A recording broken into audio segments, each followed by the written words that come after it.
Hello, ladies and gentlemen. Thanks for tuning in today for the ConLostPodcast. Today we will be with the intrepid Connor. Hello. Lindsay Lohan. Oh, sure. And Will. Hey. Yes, and myself, Bretton Hamilton. You guys don't have last names today. Yes, today we are talking about just kind of some of the growing pains going on in the game culture recently.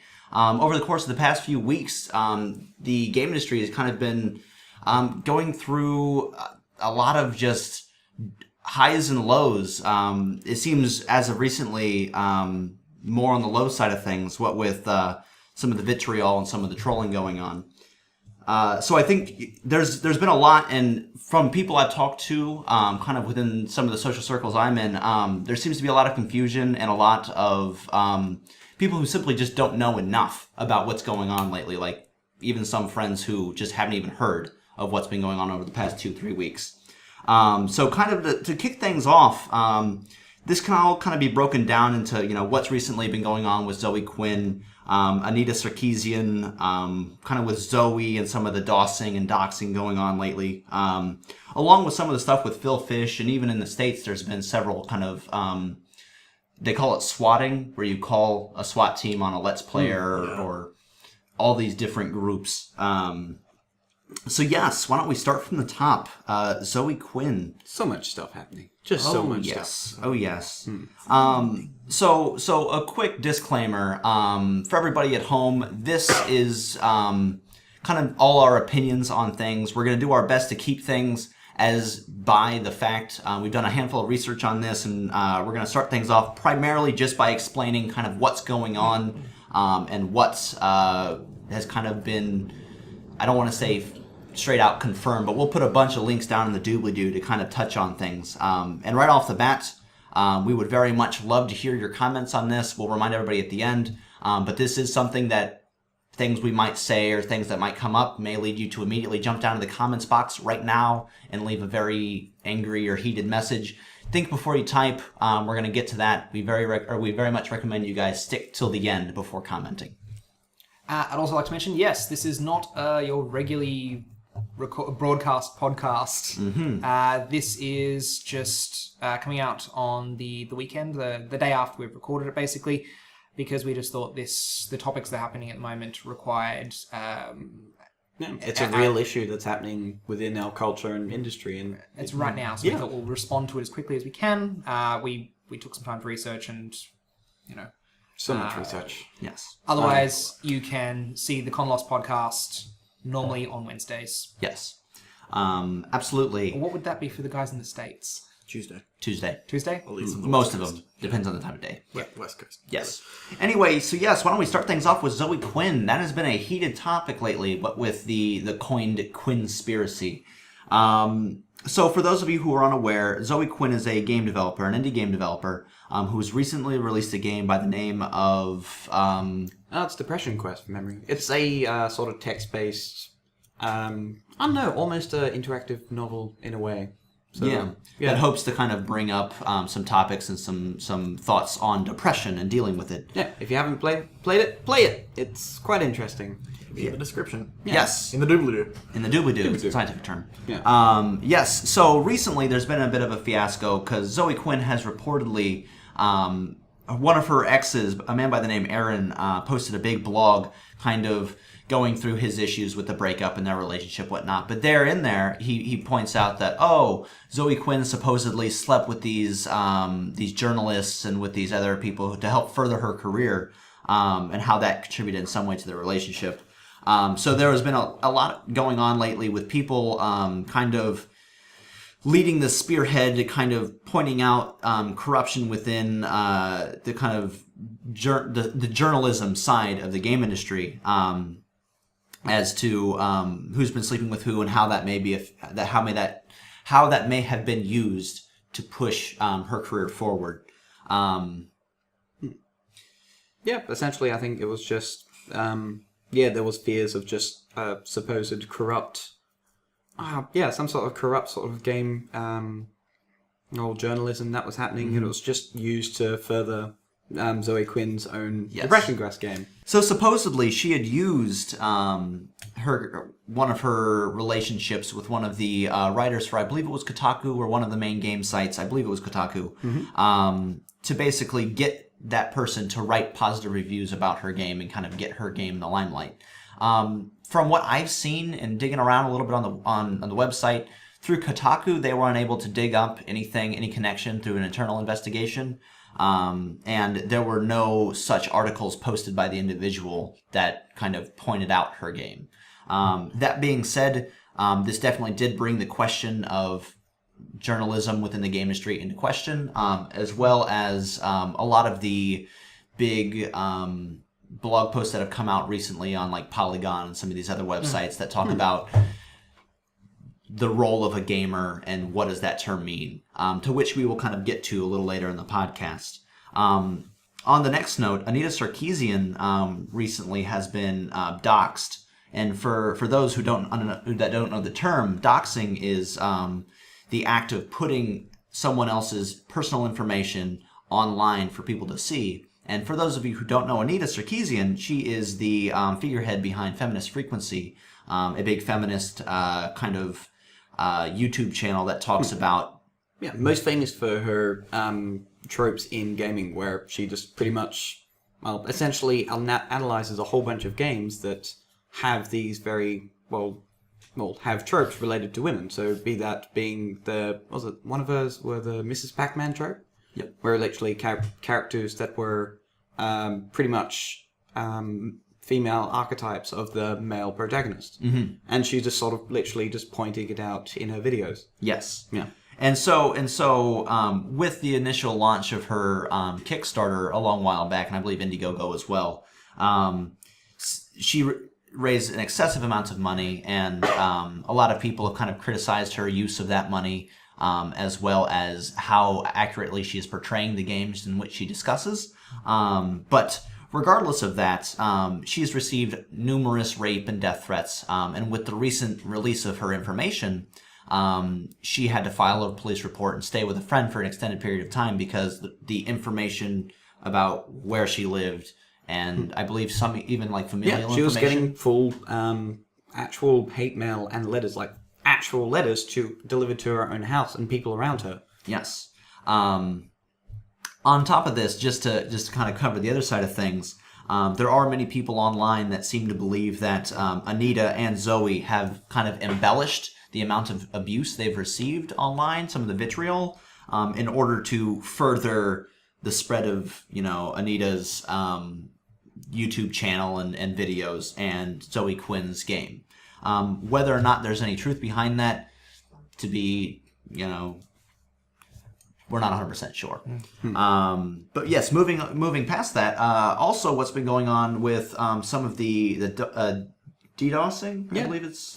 DDoS, it's DDoSing. called. Yeah. Which, computer science talk, it is direct denial of service, which is literally spamming a website until it can't really do anything else. Yes, thus locking up the service or the website or the page. It makes it unusable, essentially. I believe the sites in question recently have been, Blizzard?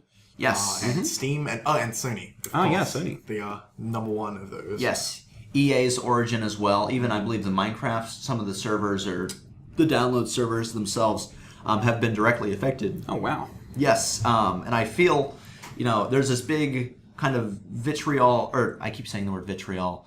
There's been a lot of kind of antagonizing this, and this isn't nothing new for the game industry. There was, I think earlier in the year, I believe it was Blizzard, or there were a few other big kind of online services that were almost denied.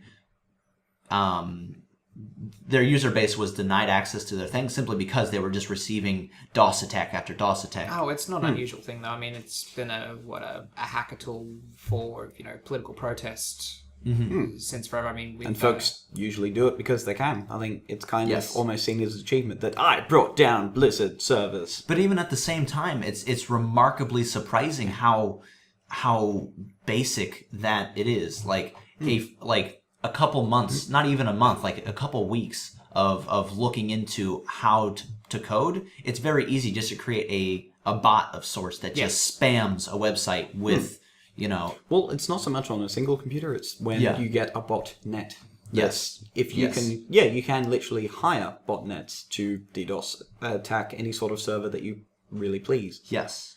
And so all this has kind of been going on with some local services there. And on top of it, some of the hacker groups that, or quote unquote hacker groups, that had DOSed Sony, they also had threatened to take down the Sony plane that I believe the CEO was riding on. Yeah, it was confirmed he was on that plane. And they did actually divert it to a nearby, I think somewhere in America. Yes. But yeah, it literally affected that plane, meaning that the everyone on there didn't get to their destination. Which seems kind of silly, because, wow, it's sort of just an annoying thing to happen. Yes, but also a horribly powerful thing. Yeah. Actually quite scary. Yeah. If they could alter the course, they could certainly alter it into, another plane. Well, no, I don't think, not I think necessarily. it was just more of the threat of it, I guess. Well, yeah, it wasn't like a manual override of the plane. It was more upon figuring out there was a risk of, or there was a threat, they landed it early. Yes, they didn't hack the plane. Yeah, They no, just, I mean, it would be very cool if they did. No, it would not be cool. That's not what I would actually be impressed. No, I wouldn't. I'd be disappointed, but terrified. kind of impressed. Yeah, On that note, got some really real life Watch Dogs things going on. Yeah. On that note, kind of going into how kind of threatening and this can be. There was a while back, I believe there was a Let's Player or a streamer who, in the middle of their Let's Play, someone had called a SWAT team on them. It was actually during his live stream. Yes, that's it. So in the middle of his live stream, the SWAT team does its thing, and during this time, a bunch of local schools had to shut down in order, because they were under the information that there was someone armed who had hostages in the area, or there was someone with guns, or what have you. So that affected a community, just that SWAT attack. And then on top of that, just down to the individual. Say what you will of Phil Fish, Phil Fish. Just Phil Fish. The CEO, just Phil Fish. the CEO of and kind of head of Polytron, and maker of Fez.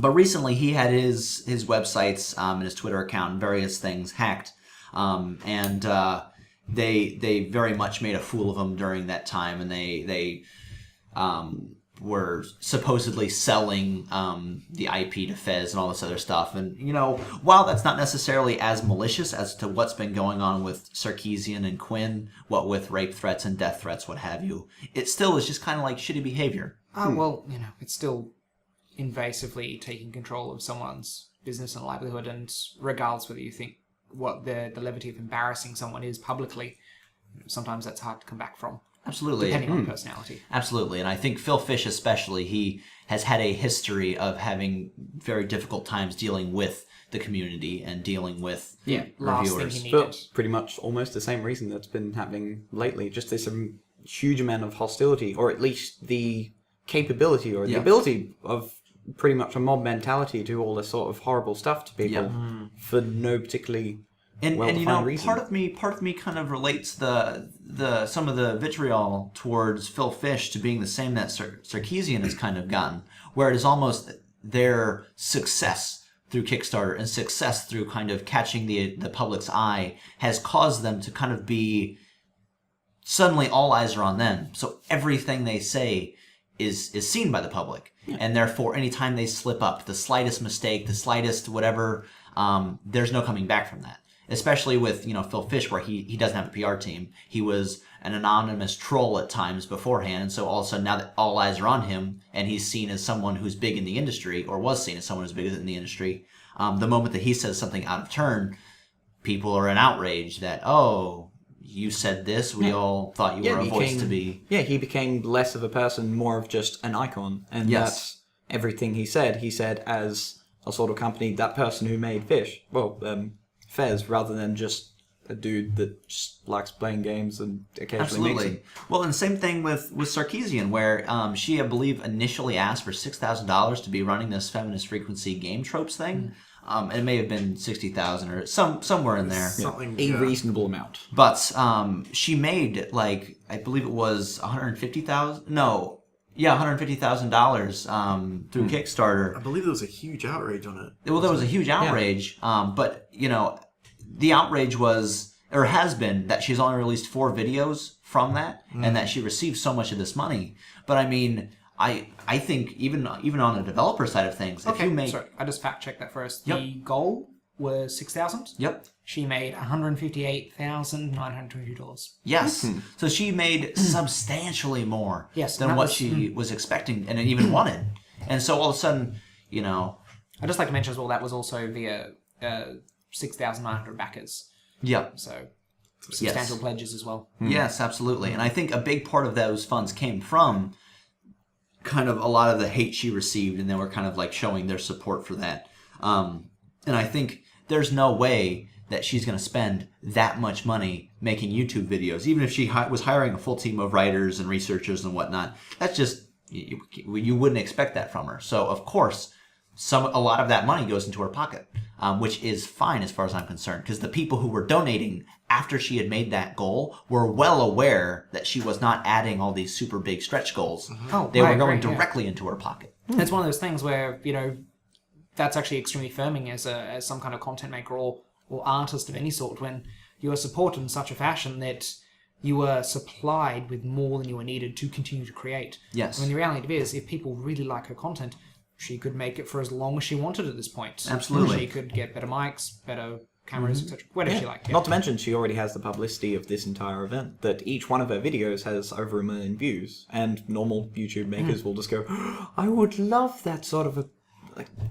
attention. Now, there's an interesting thing. While they say there is no publicity is bad publicity, I think there's definitely a border here which has been breached, where if you have to go through all of this, then there's definitely some bad publicity happening here.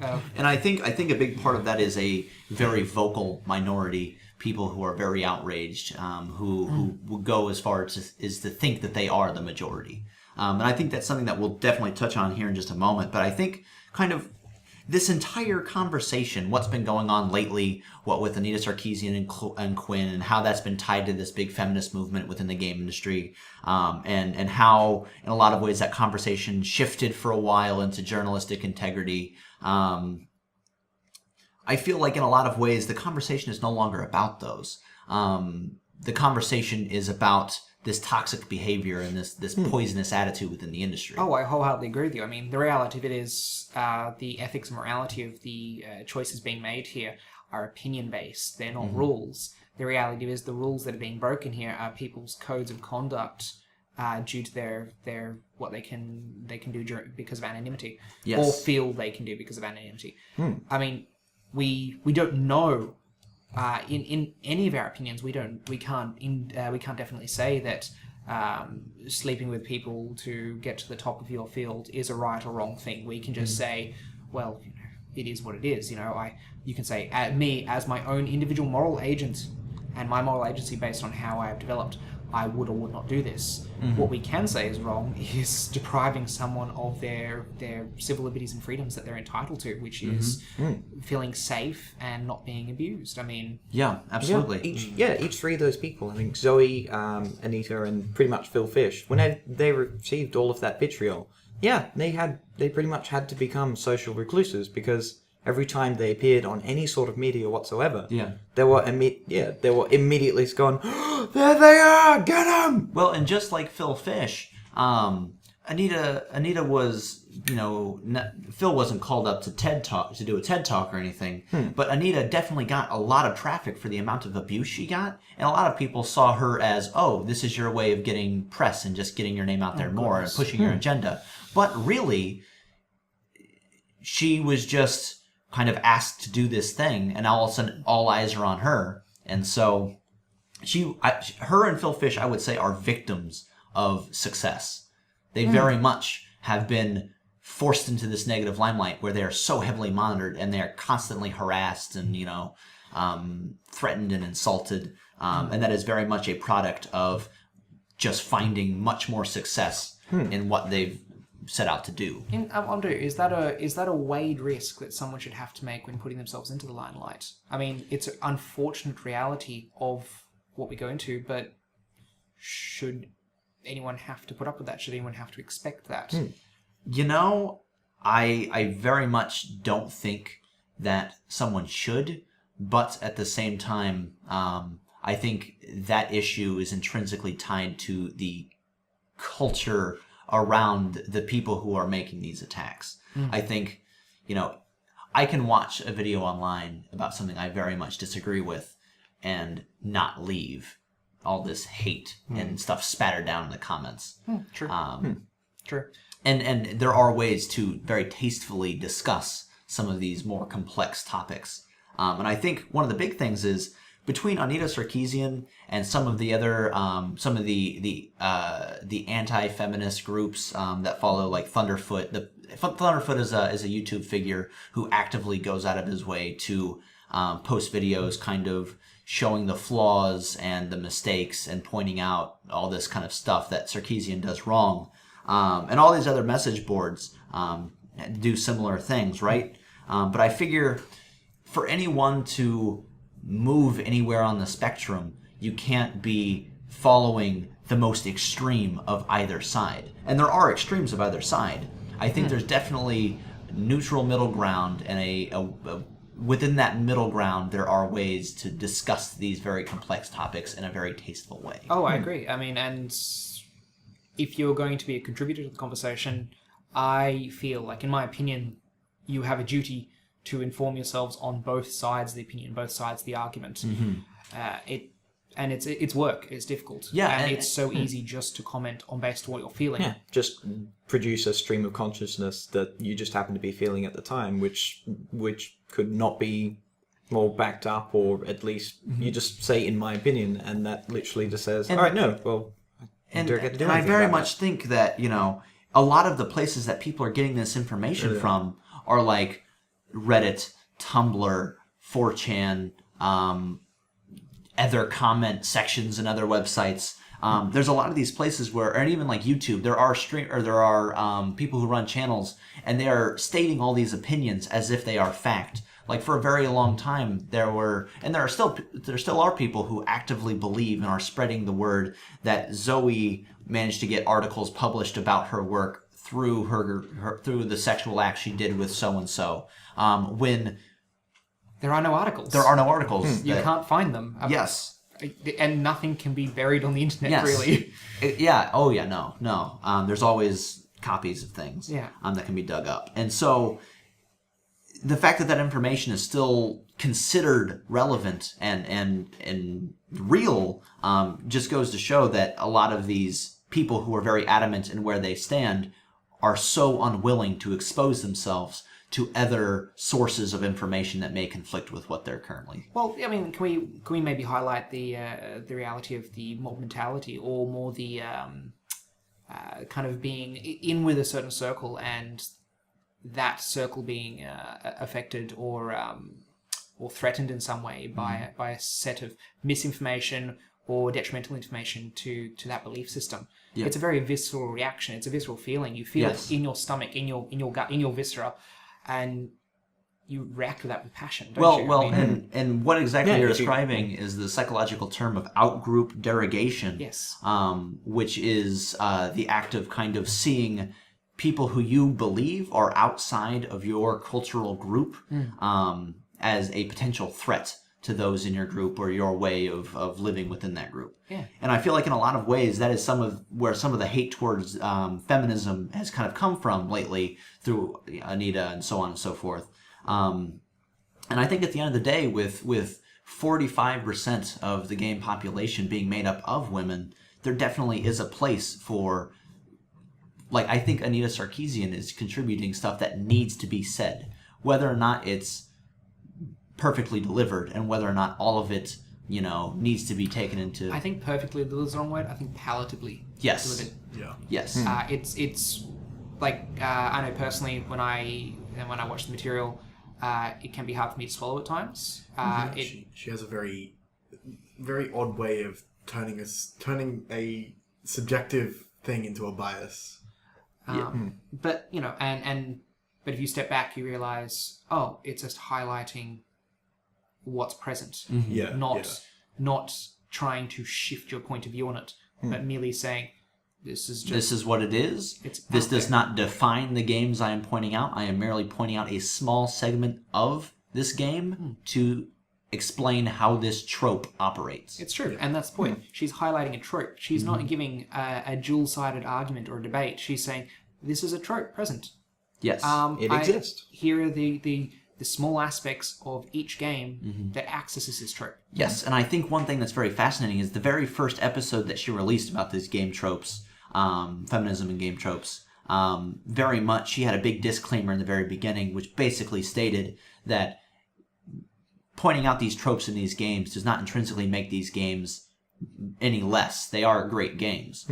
She's just saying that it's very easy for these tropes to be done, and so we should expand kind of what we are kind of presenting through the game industry. Well, that's the point. It's a trope. Yeah. I mean, that's the thing. If you're not inventing new content, you're playing off a trope. Yeah. Yes. This is why they're called tropes. Yes. And unfortunately, tropes can often become flawed or cliched within time. I mean, if you use them enough, then of course there's going to be... People become bored of this exact same thing over and over again. I think if you don't know it's happening and you sort of just take it as gospel, it just becomes sort of boring. Yeah, well, you also can end up deriving ill analogies from these tropes. Absolutely. Stay fresh. Yes, absolutely. And it's almost, I don't know, I kind of watch her videos just to say, as more of a designer challenge. That, alright, no, I watch her tropes and just go, okay, no, I'll start to think of characters and bits and pieces.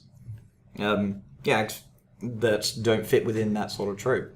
So, I don't know, it's more of an interesting thing. Absolutely, and I think at the end of the day, there definitely is a place for this kind of critique and this critical analysis of the industry, because I think there should be more critical analysis from gamers and game developers alike. That being said, I think kind of what this entire last few weeks have kind of brought up, and now what is the main point of discussion, is just this nasty, poisonous behavior and a lot of the trolling that seems to kind of plague a lot of facets of the game culture and the game industry. Yeah, and I find that interesting that for the last couple of years, that it's kind of been expected that if you put your face up in any sort of public forum, there's going to be a subset of people that's just going to troll you just to get more attention to themselves, or just because they can. Yes. For those of you few who live under rocks and don't know what trolls are, or if you are indeed a troll and living under a rock. Well done. or a bridge. We're not pointing Or if you're fingers, just judging trolling it. and feigning ignorance about trolls. Yes. Yes, so I think one of my favorite descriptions of a troll is trolls are anonymous players in a game without rules. Basically meaning that they're just the people who go online and using anonymity are saying all these nasty things, and they're just going to, because, it's the internet. Who cares, Flaming with the intention of sparking more flame. Yes. I almost want to, kind of locate this anthropologically in a sense, similar to the instance of graffiti, where it's we had graffiti originate in the Bronx originally, and it was a sign. It was almost a interlocutor of a disenfranchised culture that was trying to create some kind of visibility for themselves, where they had no voice, they had no presence, they less than a minority to the point where they were such a small figure that they weren't noticed or anything. So they created themselves visible by putting themselves in public spaces. The best spot to graffiti was on trains, because your presence would be seen all around the city. Yeah. It would move.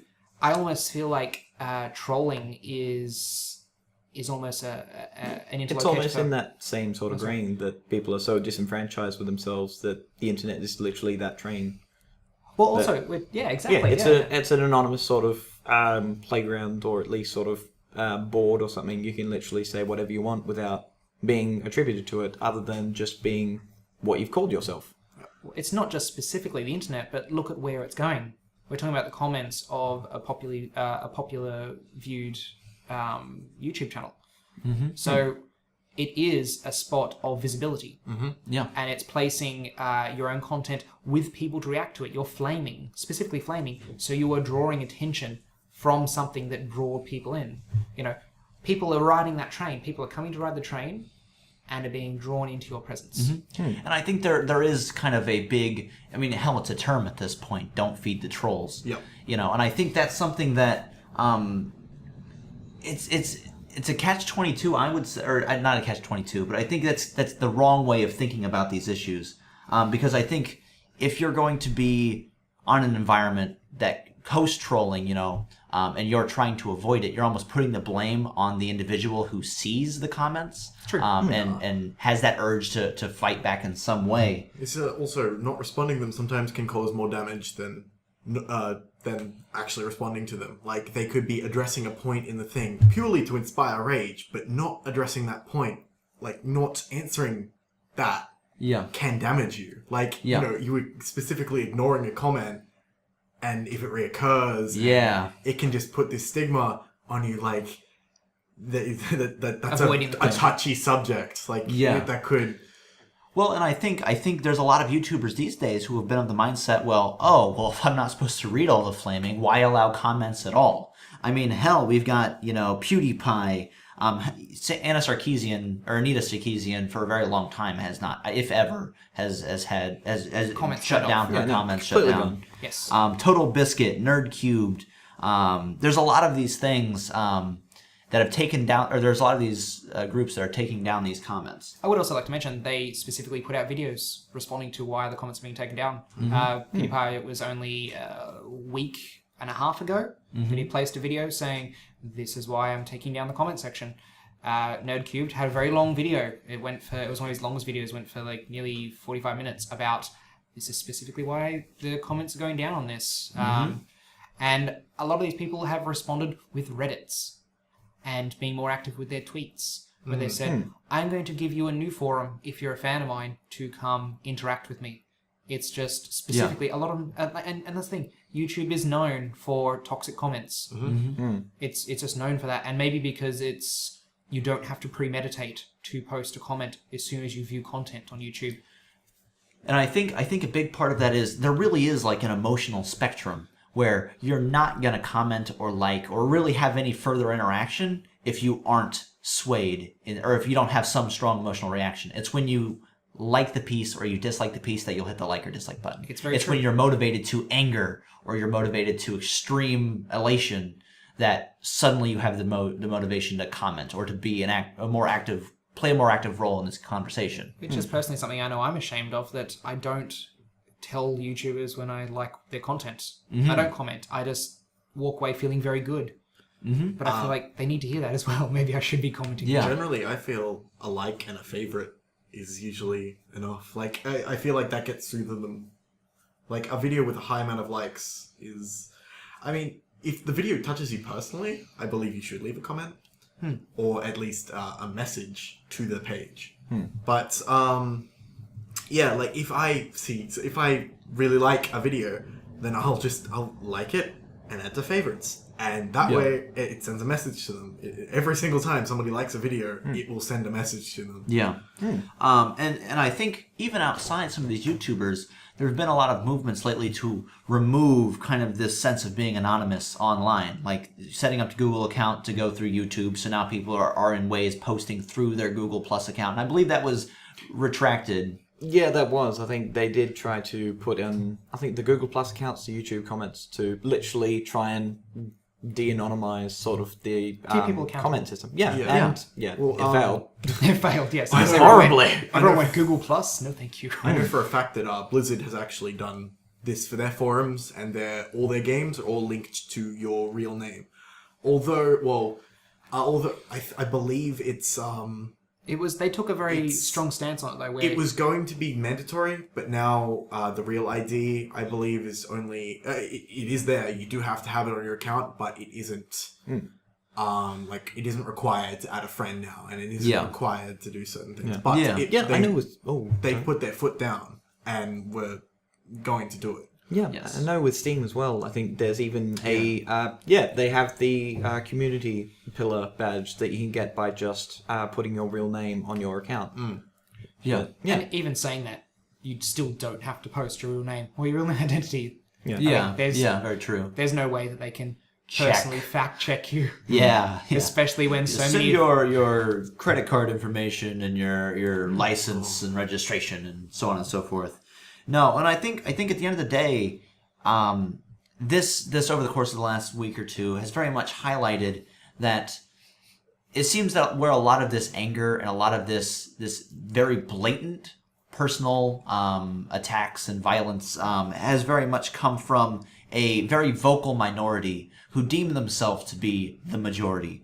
And the reason they deem themselves to be the majority is just because when you scroll down through the comments, that's all you're seeing. Yeah, they're the people that are actually posting those comments, where everyone else is kind of just going, well, I'm not going to be one of these absolute fools. I just won't comment on pretty much ignore the matter. Yeah, which, of course, makes it worse because you're not adding that actual majority of what's happening. So, yeah.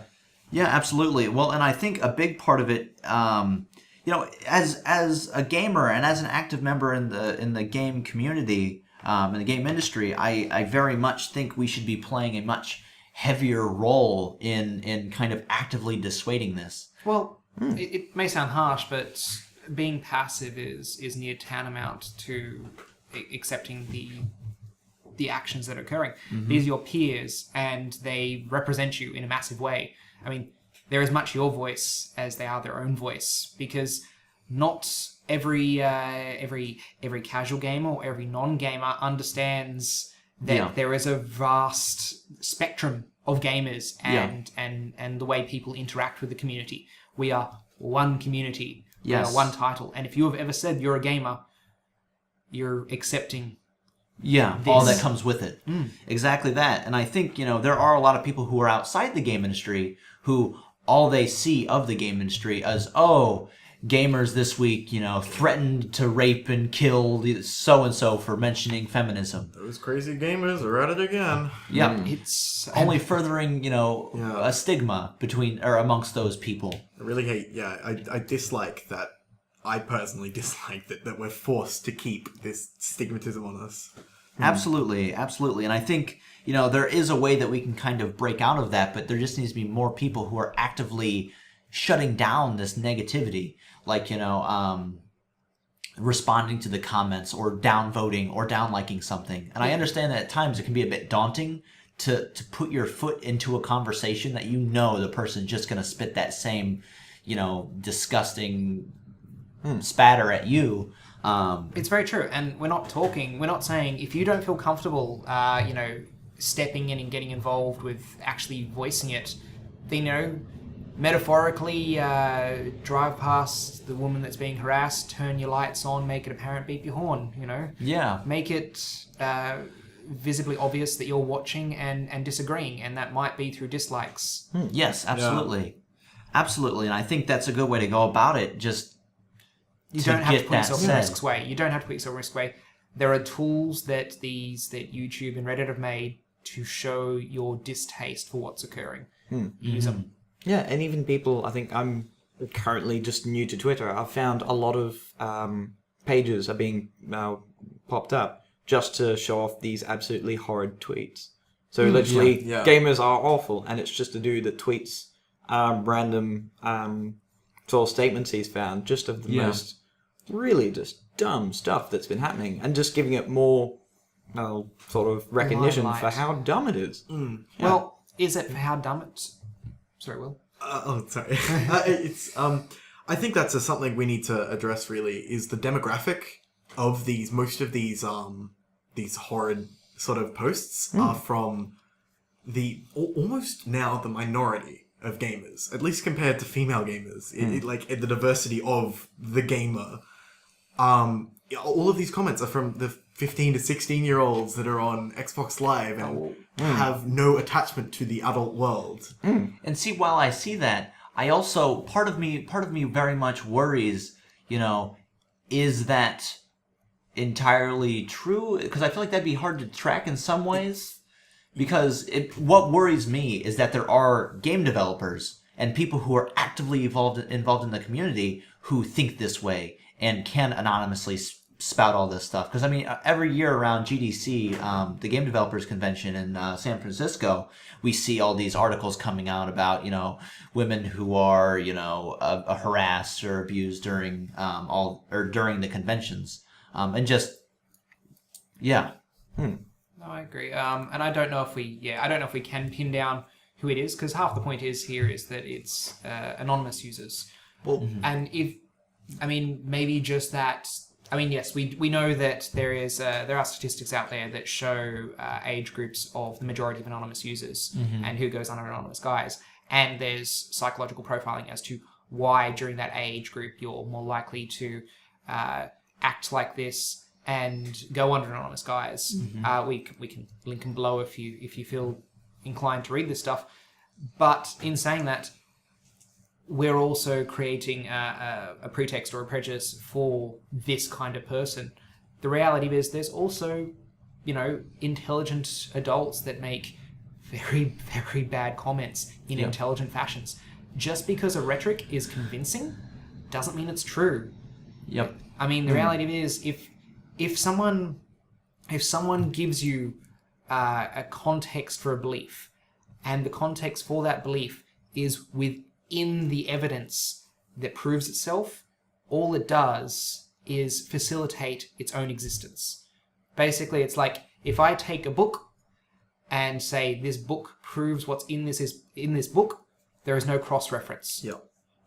And that's the most literal example for it. And I see a lot of that online, where there is a lot of very convincing arguments where they just highlight one side of the argument with one set of the evidence. And of course it's true, because it proves itself if you're not taking context or cross-reference from anywhere else. Absolutely. And I think regardless of where you stand on for or against certain people or certain groups that we've talked about today, there is that same level on both sides, where there are people who are just saying things, and within that bubble, yes, that can be very convincing and seem very true, but it's very difficult to determine whether or not all that research has been done. And so many people just look at one video or one article and base their opinion on that, and that's dangerous.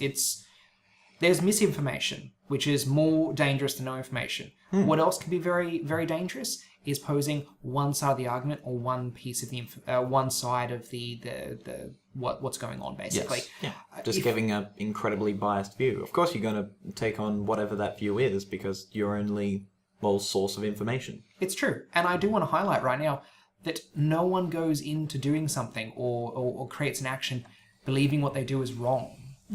Everyone fights what they believe in is right, and this right is based on their views that have been accumulated through the information that's been supplied with. Absolutely. If you're only supplied with one side of the argument and it's convinced you, then fair enough.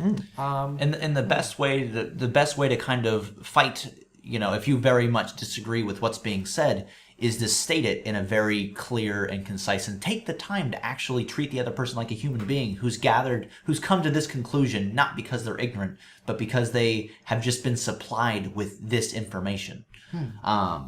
That being said, very recently, there's been an open letter to the game community signed by a good several hundred game developers. Yep, I'd say thousands. Yeah, I think it was 10,000. So many. I know it was a good number. We'll have a link down in the Doobly-Do. you can count them. But yeah, you can literally count them. But yes, so I'll just go and read off this open letter. It says, "We believe everyone, no matter what gender, sexual orientation, ethnicity, religion, or disability, has the right to play games, criticize games, and make games without getting harassed or threatened. It is the diversity of our community that allows games to flourish. If you see threats of violence or harm in comments on Steam, YouTube, Twitch, Twitter, Facebook, or Reddit, please take a moment to report them to their respective sites. If you see hateful or harassing speech, take a public stand against it and make the gaming community a more enjoyable space to be in." I think this letter perfectly kind of touches on... It's a good conclusion for how this all has come together. I think everybody can agree that games have become an open source for everyone. I agree. Games are for everyone. They're no longer a male-dominated club. I think the title of gamer is slowly slipping away in the same way that movier is not a title. Yes. Eventually, Everybody partakes in movies. Everybody listens to music. And I think even in some fashion, everyone participates in a game. While not everyone's playing Bioshock, I'm pretty sure a good number of people played Flappy Bird. Fairly sure a good number of people have played a board game in their life. You know, like Exactly Monopoly. that. Board games again. Exactly that. And I think, we should really blow open the door for the term gamer. It should be a very inclusive thing. It should no longer be used as an elitist term to kind of lord, one group over the other. I mean, back in the day, it was actually used for people who played, Dungeons and Dragons and tabletop games. You weren't called a gamer if you were playing, Yes. like a game on your Very much spreadsheet so. machine. And just one more thing I want to highlight from this letter, just before we get too far away from it, is I want to pick out the word diversity. It is the diversity of our community that allows games to flourish. Now, I want to highlight diversity includes the good and the bad. Yes. The reality is all this vitriol and horribleness that's going on at the moment does allow for a different kind of diversity that is going to force games to evolve. Especially when they're becoming such a communal activity. Ever since we have the birth of MMOs and such, and console gaming, it is like a private community-based activity and a public community-based activity. Yes. This is just something we have to deal with. We can't just say, oh, it's terrible, it has to be abolished. We have to maybe even listen to why this is happening, look at the psychology behind it. It is one thing to banish it. It is another to look at it and respond to it. Absolutely. And that's to learn why... roughly what we need to from it. It's true. And I'm at the same way. I'm not condoning this in any fashion. I find I think socially abhorrent. I think we are all in agreement that the way that people have gone about expressing their opinion by, sending all this personal information out and causing, Anita Sarkisian to have to flee her home and, file a police report, etc. We are all in agreement that is terrible behavior, and that is not the way that we are going to make positive growth within the industry. Yes, I agree. And this is not an opinion. Yes. This is the impeachment of people's civil liberties. They are entitled to feel safe. They are entitled to be free from abuse. Yes. This is not an opinion. This is... do unto others as you have a them human do to law. yourself. Yeah. My goodness. I mean, oh my God. If you're going to say something online, write it down on a piece of paper, hand it to someone you know in person. Get them to read it. If you're still proud of it, then sweet. Yes. Be proud of it online then as well. Well, and I think I took that from PBS Game channel. Yes, excellent channel. Doobly-Do. Doobly-Do. Yes. So, and I think at the end of the day, as we've kind of stated, this is exactly growing pains. It very much is. The game industry is very young. This is the first time that the doors are being blown full open. And I think after the dust is settled, the industry will be better for it. That being said, we would very much like to open this up to you guys all, leaving comments down below. We'd love to hear your thoughts. I understand it's going to be very easy for this to kind of devolve into a very negative atmosphere, so let's try to keep the comments well-informed, share links. Have a challenge. Literally get a academic source or something. Post it to us. We will actually read it. Yeah, and if we feel a comment needs addressing, there's a very good chance we will address it in the next podcast. Yes, Something absolutely. we endeavour to do is comments we feel that we would like to talk about more, we're going to talk about more. Also, we'll probably talk to you in the comment section. I mean... Absolutely, absolutely. Yes, We'll be we down do there have discussing. computers. We can talk to you. And if you guys see comments down below that you like or dislike, let them know with a thumbs up or a thumbs down. There's no reason to be bashing or calling names. Just leave a comment, get involved. Thank you very much for listening, everyone. This has been ConLostPodcast. Like, comment, subscribe. We'd very much like to explore the industry more. And visit us at ConLostPro.com to see articles we've produced and other content. Yes. Thank you very much, everyone. Have a wonderful weekend. Thank you very much. Bye-bye.